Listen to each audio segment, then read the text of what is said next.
Have you thought about buying a home or possibly selling your home before buying, but the headlines circling the real estate market are giving you pause? We thought it would be helpful to bring an expert in to discuss what's happening in the economy and how does that affect you as a potential home buyer or seller. We're welcoming here today Dr. Philip Vinson. He's an assistant professor of economics at the Georgia Gwinnett College, and he's also a published researcher with a specialization in housing. Welcome. Thank you for having me. I'm happy to be here. So let's dive right in with some questions connecting the dots between the economy and the real estate market. The biggest news these days are interest rates. Why does the Federal Reserve continue to raise interest rates? So the Federal Reserve has two mandates. One is to manage the stability of economic growth and unemployment, and the other is to manage inflation. So when the economy is not doing well, they tend to lower interest rates to boost investment and boost economic activity. But in situations like these where we have very low unemployment but pretty high inflation, as most people are well aware of at this point, the thing that the Federal Reserve will normally do will be to raise interest rates so that they can pull money or at least slow down the rate of growth of the money supply so that inflation will be lower. So, Phil, I understand how the Fed is trying to curb inflation, but why do mortgage interest rates go up in response to the Fed raising their interest rates? All interest rates in the financial system are closely linked with each other because our financial system's purpose is to coordinate savings with borrowing. And so if interest rates go up in one area, that means that the savings is going to chase that higher interest rate. That money is going to leave the other markets, and so those interest rates will rise to keep lending in that market. In previous videos, I've discussed what changes in interest rates mean for the affordability of home ownership. Can you explain this from an economist's perspective? So a small amount of change in interest rate can have a big impact on your monthly payment. You've probably heard from some people that they want to wait for house prices to come down before they try and buy anything. The problem with that thinking is, yes, maybe house prices will come down a little bit, but a small change in interest rates can have a huge effect on the payment because of compound interest. So most of the time, a small rate increase will overwhelm any small decrease in prices. I've worked up a quick example here to show how a small rate increase can have a big impact on a payment. So suppose that you have a 30-year fixed loan on a $450,000 house with a 10% down payment of $45,000. We can ignore taxes and insurance just to make this simple. With a rate of 6.5%, your monthly payment is going to be $2,559.88 per month.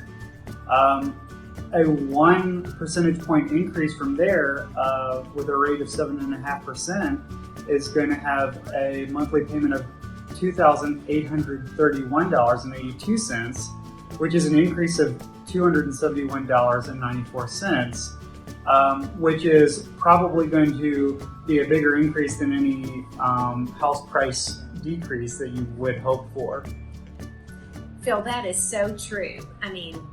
I'm not really seeing too many signs myself in our real estate world that prices are going to come down significantly. But I'll say this, my team has definitely been getting some feedback from buyers that interest rates are causing them to try to lower the price point that they're searching for homes in. And some of them have put their search or their dreams for buying a home on pause for right now. On the selling side, we're seeing inventory stay on the market longer, which increases the days on market. What impact do you see interest rates having on the supply and demand in the housing market? So the reason that people are expecting maybe prices will come down a little bit is the most direct effect on supply and demand is going to be on the demand side when rates go up, because that directly increases the cost of borrowing and buying a house. So it makes sense that people might expect for there to be some downward pressure on prices.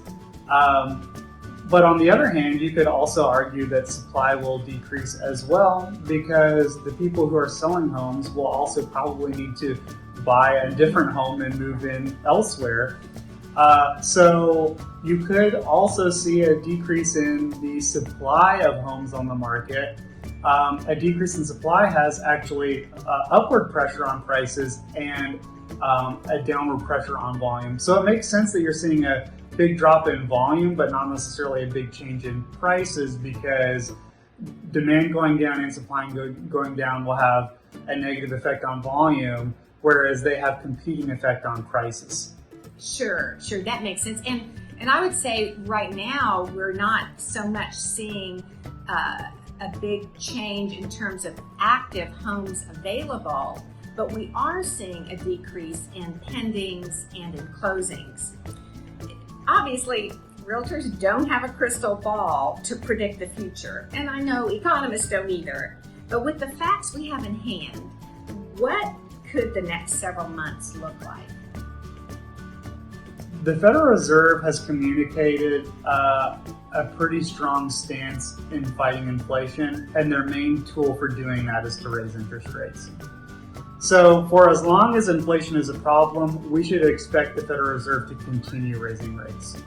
So while we can't see the future, we know what the Federal Reserve's incentives are, which is to deal with inflation, and we should expect to see rates to keep going up for as long as inflation is a problem. That could be a while, it sounds like. Thank you so much for joining us today and sharing your economic expertise. Thanks for having me. I had a great time.